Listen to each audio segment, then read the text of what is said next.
I'm Audrey Crawford, 32 years old.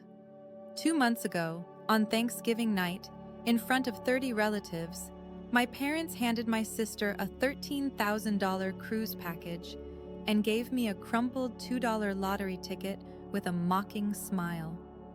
This is all that's appropriate for your situation, Audrey, my mother said. Her voice carried across the dining room, loud enough for everyone to hear. They laughed. All of them. They didn't know that little ticket would change everything. $100 million changes everything. But not in the way you might think. Before I tell you this story, if you find it compelling, please take a moment to like and subscribe, but only if you genuinely want to come along for this ride. And let me know where you're watching from, what time it is there. I always love knowing where my new friends are tuning in from around the world. Now, let me take you back 2 months ago to Thanksgiving night. The night everything began to crumble. The Crawford family Thanksgiving was always a production. Not in the warm Hallmark movie sense, more like a stage where everyone performed their assigned roles. I pulled into my parents' driveway at exactly 5 o'clock, carrying a homemade autumn salad and a bouquet of dahlias I'd grown myself. The flowers were deep burgundy, perfect for the season. I'd spent 3 months nurturing them. My mother opened the door before I could knock. "Oh, Audrey." Her eyes flicked to the bouquet, then away. "Still playing with plants, I see." Behind her, I heard squealing. Vivian had arrived. Mom rushed past me, arms outstretched. "There's my girl! Oh, that dress is stunning. Is it new?" I stood in the doorway, holding my flowers, watching my mother embrace my sister like she hadn't seen her in years. It had been 2 weeks. Inside, the house buzzed with relatives, aunts, uncles, cousins I barely recognized. Dad sat in his leather recliner, deep in conversation with Marcus, my brother-in-law. He didn't get up when I entered. Just a nod, barely a glance. "Audrey, good, you're here," Dad said, not looking away from Marcus. "We need help setting the table." Of course, I was here to work. The living room formed a semicircle around Marcus as he described his latest real estate consulting deal. Everyone leaned in, captivated. I knew better. Marcus was slippery, but I had no proof, just instinct. Aunt Marlene caught my eye across the room. She gave me a small, sad smile. Later, as I arranged napkins alone in the dining room, my mother introduced me to a distant cousin. "This is Audrey, my younger daughter. She does gardening, I think? Something with plants?" "Landscape architecture, Mom. I design green spaces for corporate buildings." She waved her hand. "Same thing, dear." I kept folding napkins. Some battles aren't worth fighting. Not yet. I was refilling the water pitcher when I heard them. The kitchen door was slightly ajar, and voices drifted through. Mom, Dad, Vivian. They were speaking in that hushed, conspiratorial tone families use when they think no one's listening. "The cruise leaves December 15th, Mom was saying. 2 weeks in the Caribbean. The whole family, you, Marcus, the kids, your father and me, even Grandma Grace, if she's feeling well enough." My hand froze on the pitcher handle. "What about Audrey?" Vivian asked. Not concerned, just acknowledging my existence. Silence. Then Dad cleared his throat. "She's busy with work. Besides, a trip like this is expensive. We don't want to burden her." They hadn't asked if I was busy. They hadn't asked if I could afford it. They'd simply decided I wasn't worth including. I pushed the door open. "I'm not invited?" 3 faces turned. Mom's smile tightened. Dad suddenly became very interested in his coffee cup. "Sweetheart," Mom started, "this trip is to celebrate Marcus's promotion. It's really more of a family thing," I finished. "It's not about you, Audrey," Vivian said, her voice honeyed. "We just didn't think you'd be interested. You're always so independent." Independent, the word they used when they meant outsider. I was about to respond when I noticed movement behind me. Grandma Grace stood in the hallway, her frail hand gripping her walker. Her eyes met mine, sharp, knowing, filled with something I couldn't quite read. She reached out and squeezed my hand, said nothing. But in that silence, I felt seen. "Audrey, help your grandmother sit down," Mom instructed, already steering Grandma away. "She shouldn't be standing so long." Before she disappeared around the corner, Grandma Grace looked back at me. Her lips moved silently. "Call Thomas Smith this week." I didn't understand, but I would. Soon, I would understand everything. The dining room fell silent when Dad stood up, tapping his wine glass with a fork. "Before we eat, I want to take a moment to thank everyone for being here." He smiled, the practiced smile of a man who'd spent his life selling used cars. "Family is everything." 30 people nodded in agreement. I counted, 30 witnesses to what came next. This year, Patricia and I wanted to do something special for our daughters. He gestured grandly toward Vivian. "Vivian, sweetheart, come here." Vivian glided forward, all grace and designer heels. Mom handed her a thick envelope, beaming. "For you and Marcus and the kids, a 14-day Caribbean cruise, first class." The room erupted. Applause, gasps of delight. Vivian burst into tears, the pretty kind, the kind that photograph well. "Oh my God, thank you!" She threw her arms around both parents. "This is too much." $13,000. I'd seen the itinerary on Mom's computer last month. I wasn't supposed to, but I had. Then Mom turned to me. The applause faded. The room grew quiet. "Audrey, honey, come here." I walked forward on wooden legs. She pressed a thin envelope into my hands. Inside was a single slip of paper. A lottery ticket. Mega Millions. $2. "This is what suits your situation, dear." Mom's smile didn't reach her eyes. "Who knows? Maybe luck will find you." Someone snickered, then someone else. Marcus leaned back in his chair, smirking. "Luck's a long shot when you don't have brains to back it up." Laughter rippled through the room. Vivian covered her mouth, giggling. "Oh, that's so cute, Mom. Maybe she'll win $5. I stared at the ticket in my hand. My face burned, but somewhere deeper something shifted, cracked, broke free. I smiled. "Thank you, Mom.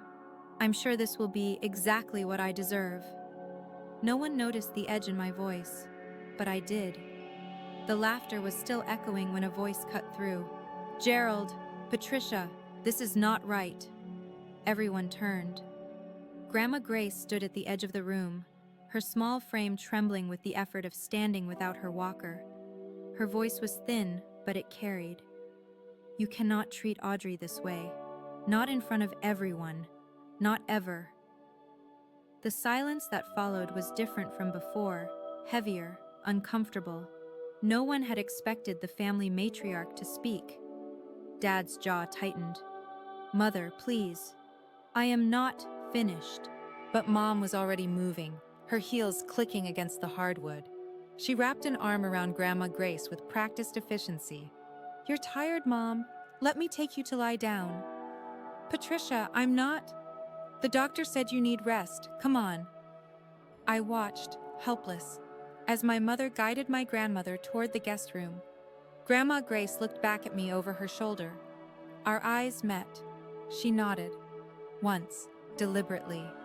Then her gaze shifted, just slightly, toward her old leather handbag sitting on the armchair by the window, the one she always carried, the one no one was ever allowed to touch. The door closed behind them. The room exhaled. Conversations resumed. The moment passed like it had never happened. But I saw Aunt Marlene watching me from across the room. Her face was pale. She looked like she wanted to say something, then thought better of it. I excused myself to the bathroom, locked the door, stared at my reflection.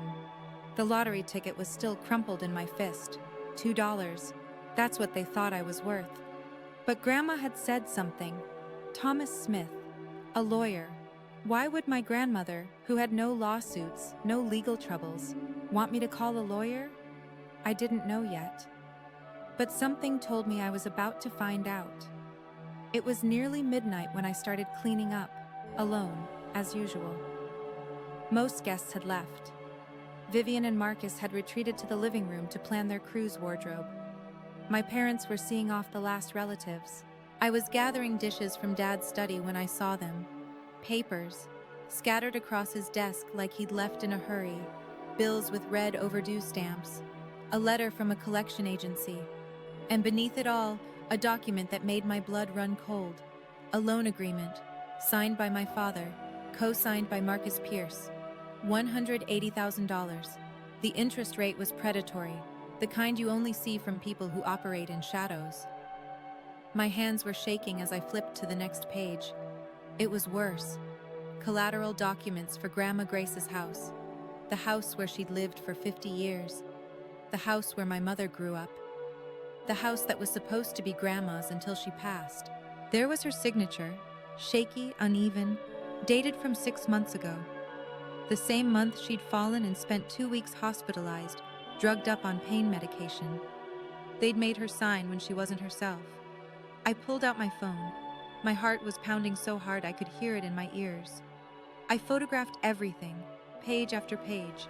I didn't know what I would do with these pictures. I didn't have a plan.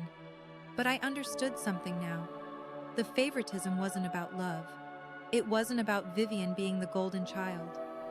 I was the threat. I was the one who might ask questions, who might notice things that didn't add up. They needed me small, silent, invisible. That's why I got a $2 lottery ticket. I slipped out the back door, photos saved, mind racing. For the first time in my life, I wasn't going to stay quiet. 1 week after Thanksgiving, I called Aunt Marlene. She picked up on the second ring. Audrey? Aunt Marlene, I need to ask you something. What is it, honey? Is Dad in serious debt? Silence. Long. Heavy. You know something, don't you? I pressed. How did you find out? I saw papers, at the house, a loan agreement with Marcus. Audrey, her voice dropped to a whisper. Don't talk about this on the phone. Why not? Because there are things you don't know yet. About Marcus. About your father. My grip tightened on the phone. What things? Not here. Not like this. Meet me Saturday. The coffee shop on Elm Street. 2 o'clock. Aunt Marlene, please. And Audrey? She hesitated. Don't trust anything Marcus tells you. He's not who he pretends to be. The line went dead. I sat in my apartment staring at the lottery ticket on my kitchen counter. I'd forgotten about it since Thanksgiving. It had been sitting there, crumpled and ignored, like me. Maybe it was time to check the numbers. I pulled up the Mega Millions app, entered the numbers, watched the little loading wheel spin. The first number matched. My heart skipped. The second number matched. I stopped breathing. Third, fourth, fifth, all 6. I refreshed the app. Same result. I went to the official website. Same numbers. Same result. $100 million.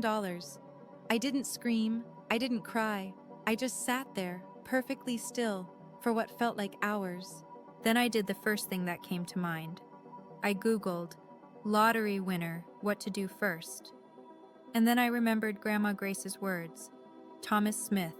It was time to make that call. I didn't tell anyone, not a single soul. For 3 days, I walked through my life like a ghost wearing human skin. I went to work, answered emails, smiled at clients, all while carrying a secret worth 9 figures in my pocket. Every time my phone buzzed with a message from Mom or Vivian, I felt nothing. The number in my bank account, once it cleared, would be larger than anything they could imagine. But that wasn't what consumed me. It was the power. Not over them, over myself. For 32 years, I'd been the invisible one, the afterthought, the gardener. Now I had options they couldn't take away. I didn't call my parents, I didn't call Vivian, I didn't post on social media or buy a sports car or do any of the things lottery winners are supposed to do. Instead, I called Thomas Smith. Miss Crawford? His voice was warm but professional. Your grandmother said you might reach out. She told me to call you. I don't know why. Perhaps you should come to my office. There are some matters we need to discuss. About the lottery? A pause. You've won something? $100 million. Another pause, longer this time. Then we definitely need to talk. But Ms. Crawford, the matters your grandmother wanted me to discuss with you existed before any lottery. They're about her estate and her house. My stomach dropped. What about her house? It's better if I show you in person. Can you come tomorrow? Yes. And Ms. Crawford? Don't mention this call to anyone in your family. Not yet. I hung up, stared at my reflection in the dark phone screen. The lottery ticket had given me money, but Thomas Smith was about to give me something far more valuable. The truth. Thomas Smith's office smelled like old books and expensive leather. He was older than I'd expected, early 60s with silver hair and kind eyes behind wire-rimmed glasses, the kind of lawyer who still believed in doing things right. Please, sit. He gestured to a chair across from his mahogany desk. I sat. What did my grandmother want you to tell me? He slid a folder across the desk. 10 years ago, your grandmother established a trust fund in your name. A trust fund? $500,000. The room tilted. What? I never knew. She wanted it that way. She was afraid. Afraid of what? Thomas's expression softened. Afraid your mother would find a way to take it from you. I opened the folder with trembling hands. Legal documents, bank statements, all of it real. There's more, he said gently. The house, your grandmother's house. I saw the papers. My father cashed it in. He nodded. The deed was signed 6 months ago, the day after your grandmother was hospitalized. She was on heavy pain medication, barely coherent. I felt sick. That's fraud. Potentially. The signature is shaky. The timeline is suspicious. But proving coercion is difficult without witnesses. She didn't know what she was signing? I don't believe she did. He leaned forward. Ms. Crawford, your father owes Marcus Pierce $180,000. The house was collateral. If he defaults, Marcus gets the property. The pieces clicked into place. The favoritism, the exclusion, the $2 lottery ticket. I was never meant to find out. What can I do? What can? With your resources now, you have options. We can challenge the deed. We can pay off the debt and remove the lien. We can protect your grandmother. I looked at the trust fund documents. $500,000 from Grandma Grace. $100 million from a crumpled lottery ticket.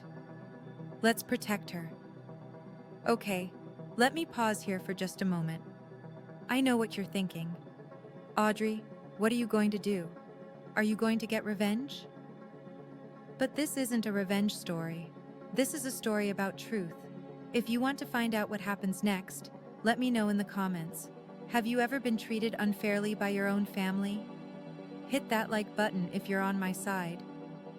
Now, let me tell you what Aunt Marlene revealed. The coffee shop was nearly empty when Aunt Marlene arrived. She looked different than at Thanksgiving. Older somehow. Tired. She slid into the booth across from me, clutching her purse like a lifeline. Thank you for meeting me, I said. I should have said something years ago. Her voice was barely above a whisper. But Patricia, you know how she is. Tell me about Marcus. Marlene's hands trembled as she reached for her coffee. He's not a consultant. Not really. He lends money to desperate people with interest rates that would make a loan shark blush. I suspected something. There's more. She pulled out her phone, scrolling through her gallery. 2 months ago, at your parents' anniversary party, Marcus left his phone unlocked on the counter. I wasn't snooping. I was just looking for mine. She turned the screen toward me. Text messages between Marcus and someone named Diana. The words were explicit, romantic, and damning. Can't wait until this is over. Once the house deal closes, I'm out. What about Vivian? She served her purpose. Divorce papers are already drafted. I stared at the screen. He's cheating on her. For 8 months, Diana is his assistant. Marlene's eyes welled up. I wanted to tell Vivian, but I was scared. Marcus, he's not someone you cross. Does Vivian know? I don't think so. She's so wrapped up in being the perfect wife, the perfect daughter. She doesn't see what's right in front of her. I sat back, processing. My sister wasn't my enemy. She was another victim.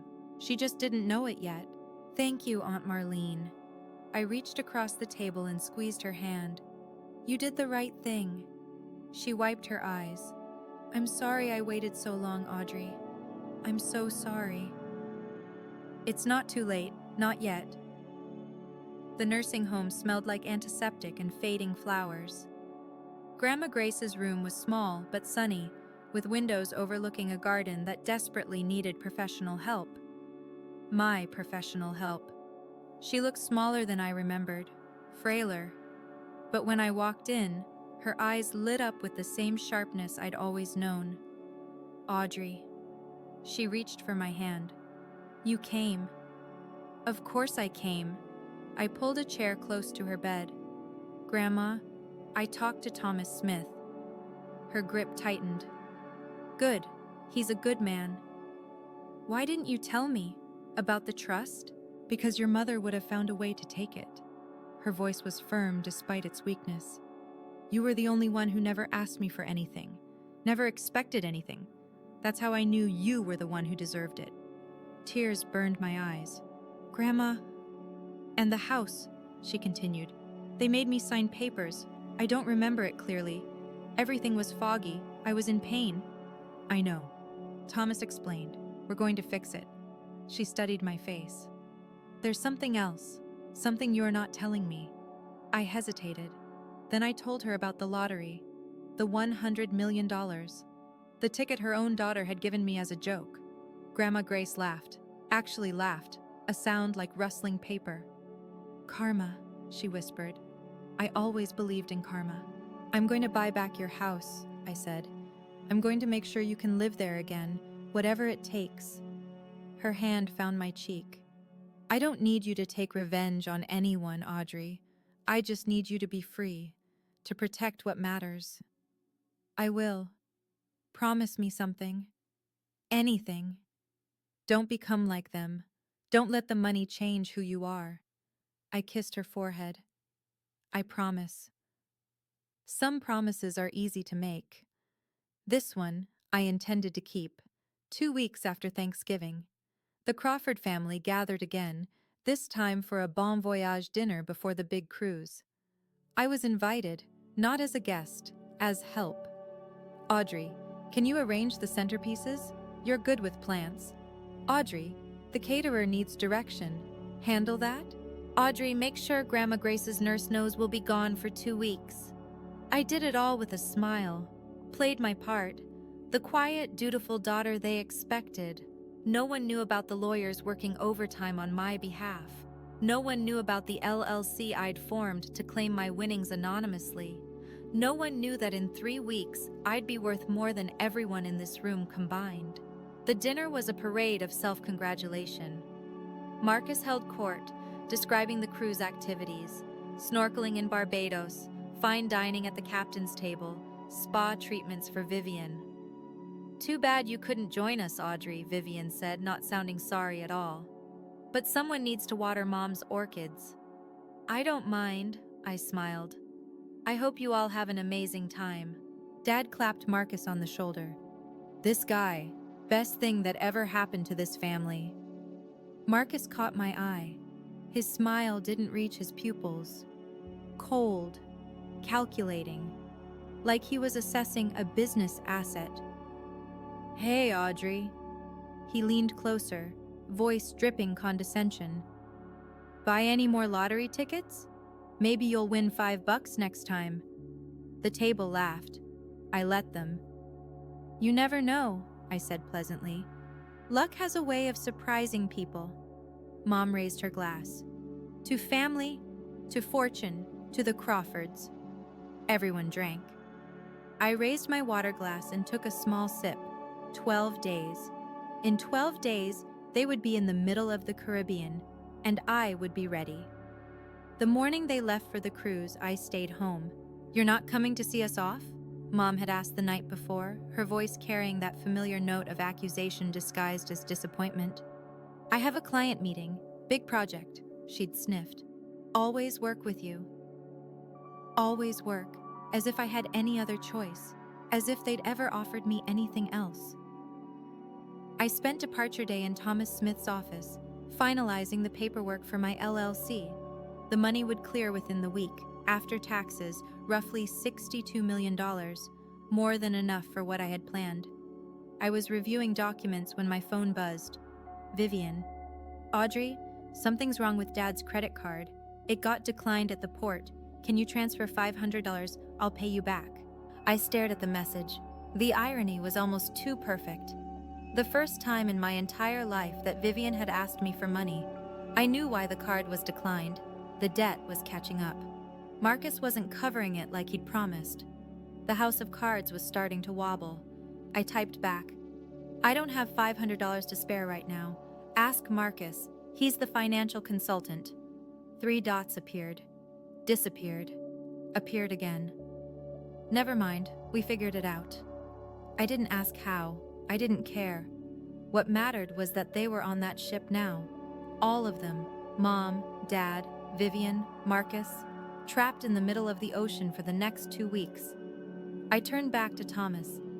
"How soon can we file the challenge on the house deed?" "Monday, once you're ready to make your move." I looked out his window at the city below.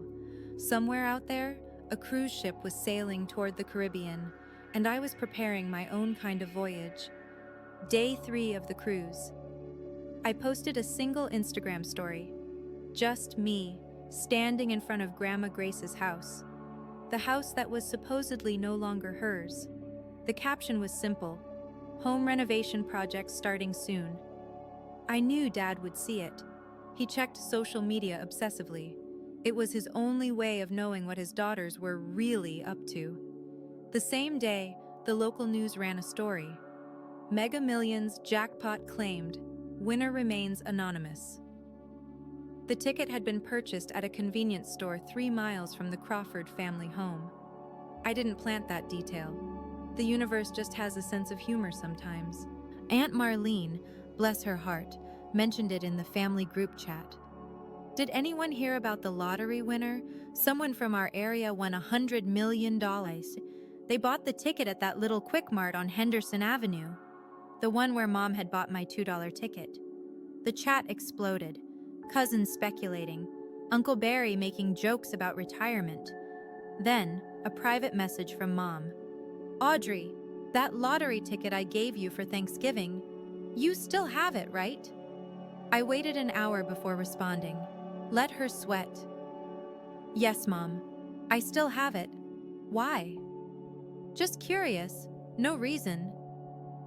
That emoji. She never used emojis unless she was nervous. An hour later, my phone started buzzing. One call, then another, then another.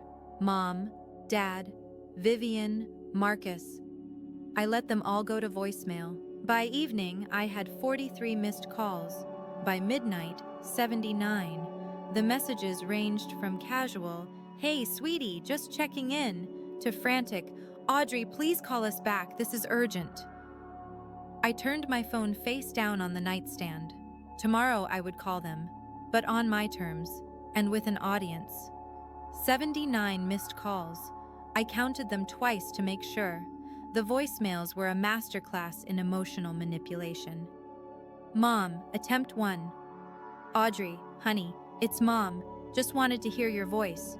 Call me when you get a chance." Mom, attempt 7.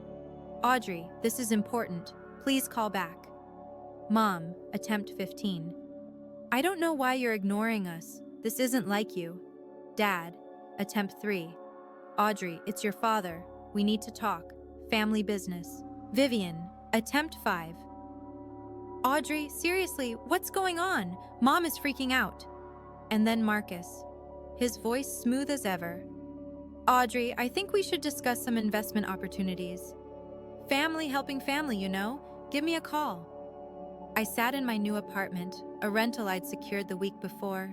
Nothing fancy, just mine, and listened to every single message. Let their desperation wash over me like waves. They weren't worried about me. They were worried about the money. I texted Thomas Smith, "Is everything in place?" His reply, "Ready when you are." I opened the family group chat and typed a single message. "I'll video call tonight at 8 p.m. EST. Everyone needs to be present. There's something important I need to share." Within seconds, confirmations flooded in. Mom, "Of course, sweetie, we'll all be there." Dad, "Looking forward to it, kiddo."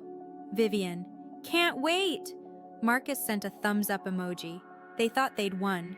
They thought I was going to announce my lottery winnings and then, what? Hand them a check? Ask for their guidance? They had no idea what was coming. I spent the rest of the afternoon preparing, organizing documents, rehearsing what I would say. This wasn't revenge. This was truth. And the truth, as they say, shall set you free. At exactly 8 o'clock, I clicked join call. Their faces filled my laptop screen, crowded together in what looked like the ship's lounge, tropical sunset visible through the windows behind them. "Audrey," Mom's voice was sugary sweet. "There's our girl. We miss you so much, honey. We really wish you were here with us," Dad added. The sincerity was almost convincing. Vivian waved from behind them. "Hi, sis. You look good. Have you been doing something different with your hair?" They'd never once commented on my hair. Marcus sat slightly apart, arms crossed, watching me with that calculating gaze. "Audrey, good to see you." "Thank you all for making time," I said calmly. "I know you're busy enjoying your vacation." "Family comes first," Mom declared. "Always." Interesting choice of words. "So," Dad leaned forward, "we heard some interesting news. Something about a lottery ticket?" I didn't flinch. "Yes, I won." The silence was deafening. Then everyone spoke at once. "Oh my God, that's incredible. How much?" "Audrey, congratulations." I let them exhaust themselves. When the chatter died down, I spoke again. $100 million. Mom's hand flew to her chest. Dad's mouth opened and closed like a fish. Vivian looked like she might faint. Marcus recovered first. "Audrey, that's life-changing money. You're going to need help managing that. Investments, tax strategies, asset protection." "I have a lawyer," I interrupted. "Sure, but a family member who understands finance." "Marcus," my voice was steady, "before we talk about money, there are some things this family needs to know." His smile flickered. "What kind of things?" "The truth." I shared my screen. "Let me show you." The first document appeared, the loan agreement with Marcus's signature, and everything changed. "This," I said, "is a loan agreement between my father and Marcus. $180,000 at 32% interest." Dad's face went white. "Where did you—" "And this," I continued, clicking to the next document, "is the deed to Grandma Grace's house, signed over as collateral, dated the same week she was hospitalized, barely conscious from pain medication." Mom's mouth opened. No sound came out. "That signature is shaky because Grandma didn't know what she was signing. My lawyer has medical records confirming she was heavily medicated. This could be considered fraud." "Audrey, this is family business," Dad started. "I'm not finished." I clicked again. This time screenshots filled the screen. Text messages between Marcus and Diana, explicit, unmistakable. These are messages between Marcus and his assistant, Diana. They've been seeing each other for 8 months. Vivian's face crumpled. "What?" "Once the house deal closes, I'm out," I read aloud. "She served her purpose. Divorce papers are already drafted." "That's not—" Marcus stood up, his chair scraping against the floor. "Those are fabricated. She's lying." "Am I?" I looked directly at my sister. "Vivian, ask him. Look at his face and ask him." Vivian turned to Marcus. Her voice was barely a whisper. "Marcus?" He didn't answer. He grabbed his phone and walked out of frame. Mom started crying. Dad just sat there, stunned. "Here's what's going to happen," I said quietly. "I'm using my money to pay off the loan and clear the lien on Grandma's house. The deed will be transferred back to her, legally protected. None of you will have any claim to it." "Audrey," Dad pleaded, "we're family. Family doesn't steal from 90-year-old women." I kept my voice level. "And I'm not done." "Okay, I know a lot of you are screaming, 'Yes,' at your screens right now. But hold on, the story isn't over yet. If you've ever dreamed of saying the things I just said to your own family, smash that like button. And if you want to know what happened to Marcus next, oh, karma wasn't finished with him, keep watching. Because what happened after that call? Even I didn't see it coming. I ended the call before anyone could respond.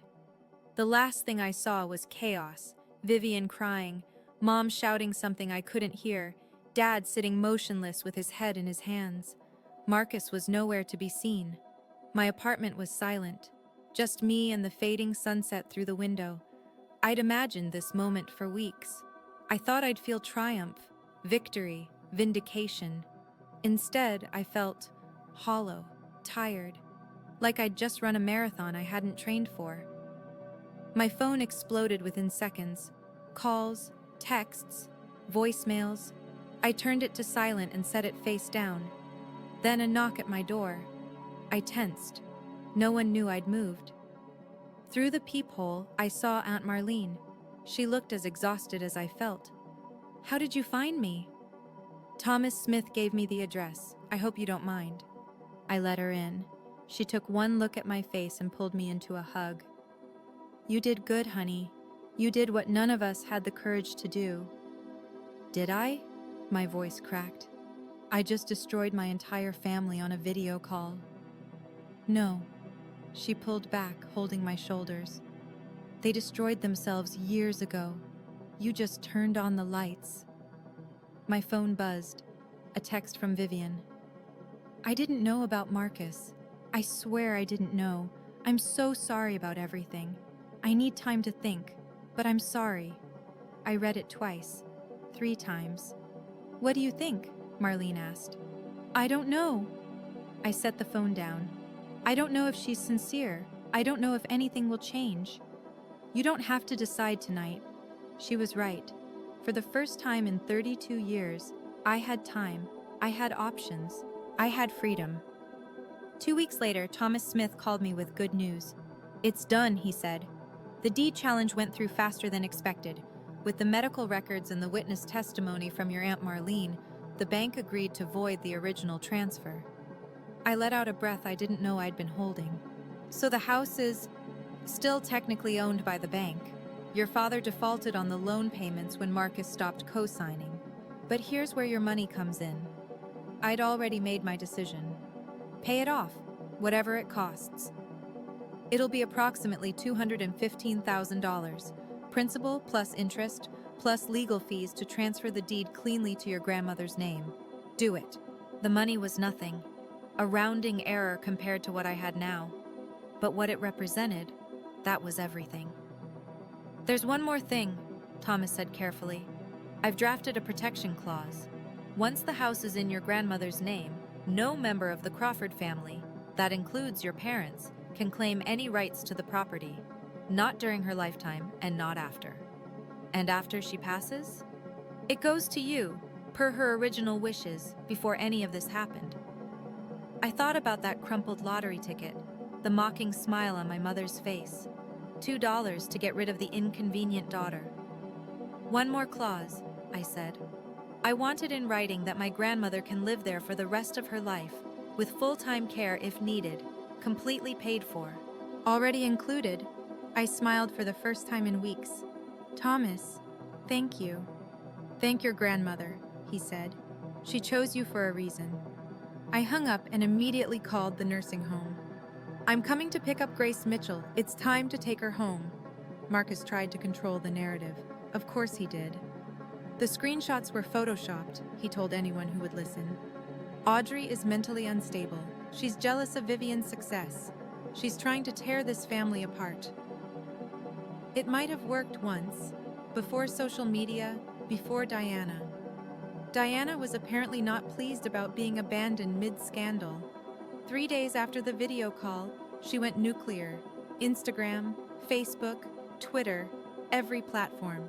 Photos of them together, restaurant receipts, hotel bookings, intimate messages that made the ones I'd shared look tame, and her own video statement, mascara streaked and furious.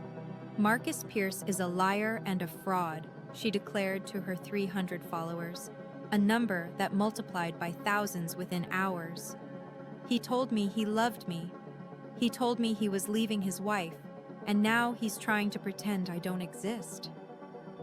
Vivian filed for divorce before the cruise ship docked, but Diana wasn't the only one with grievances. Within a week, 2 of Marcus's business associates came forward to the state attorney general's office with complaints about predatory lending practices.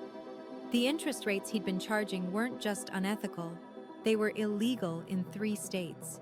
I didn't lift a finger. I didn't have to. The dominoes fell on their own.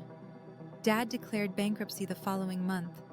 The car repair shop he'd owned for 30 years? Gone.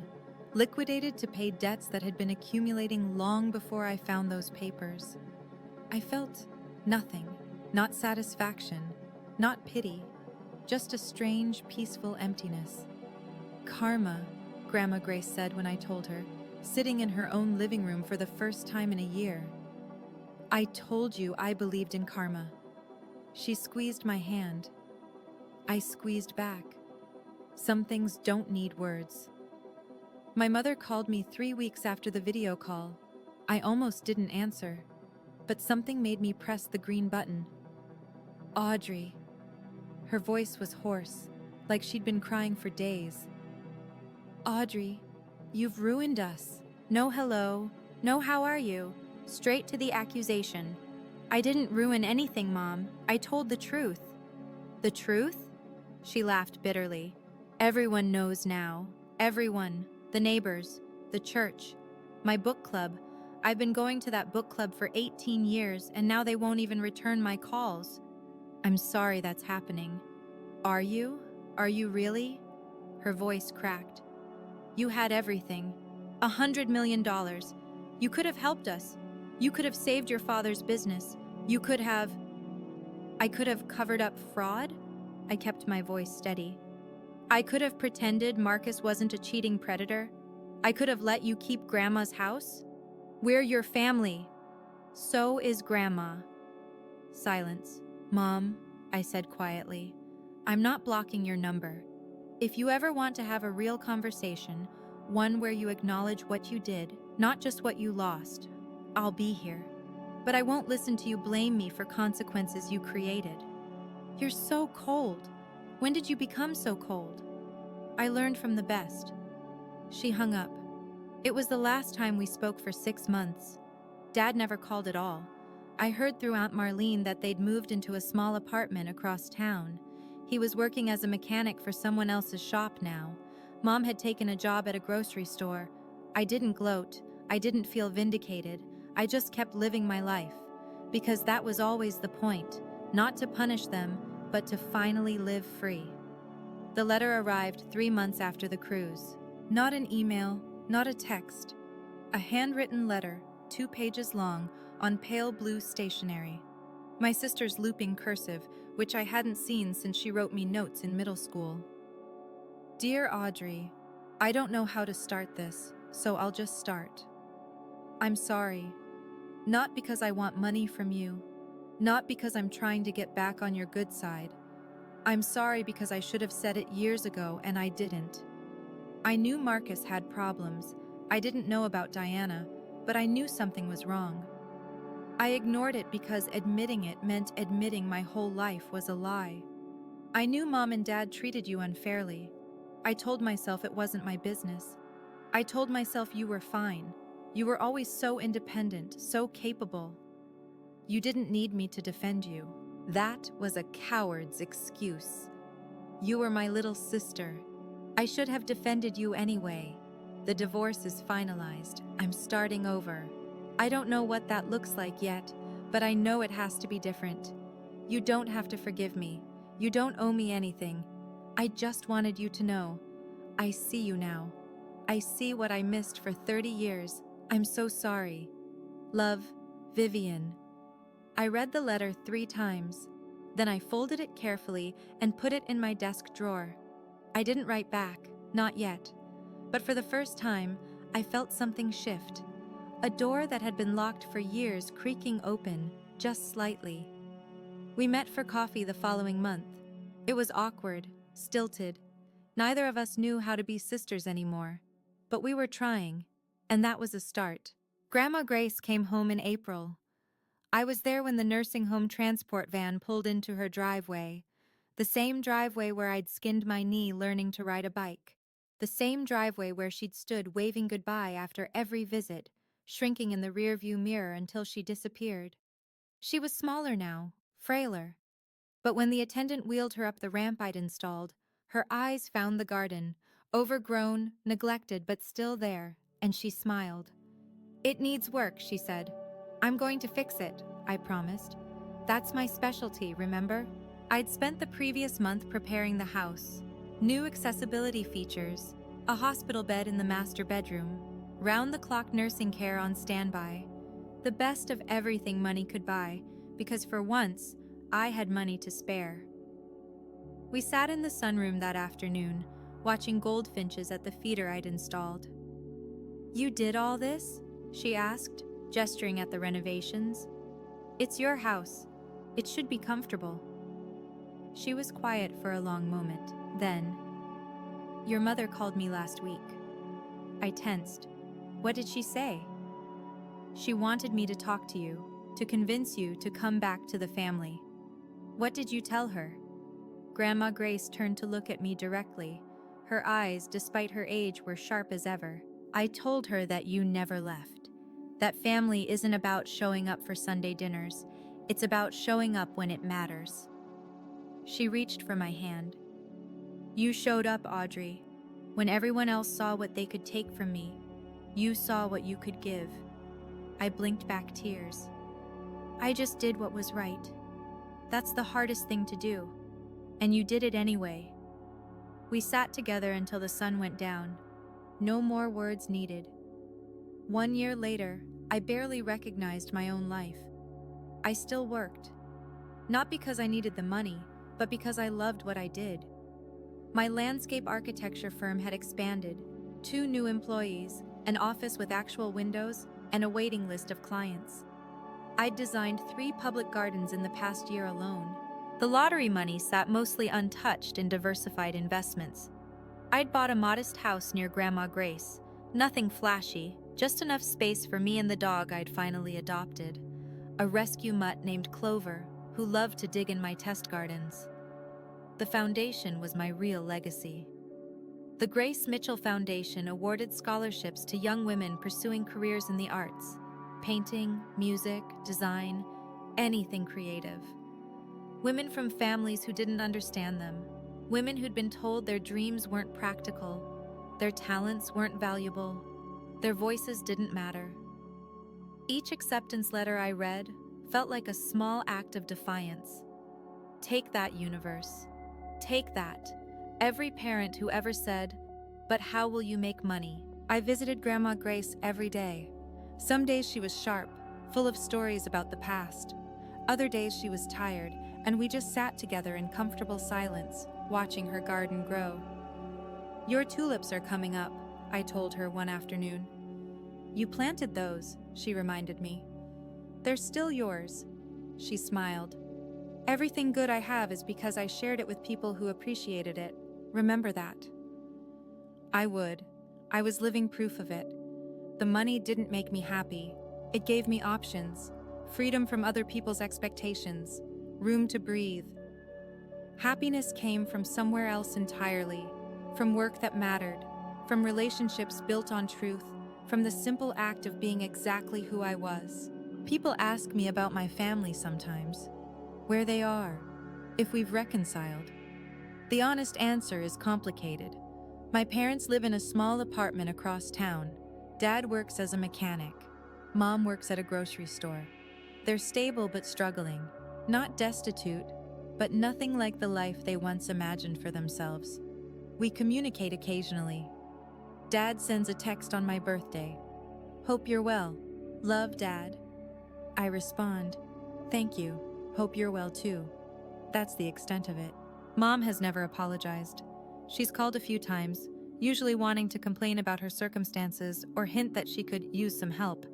I listen politely, then change the subject. Sometimes she hangs up in frustration. Sometimes we manage a few minutes of civil conversation before the resentment creeps back in.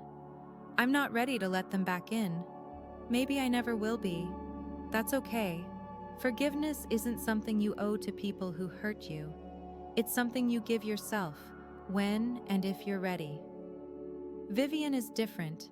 We've had coffee together 6 times now, lunch twice.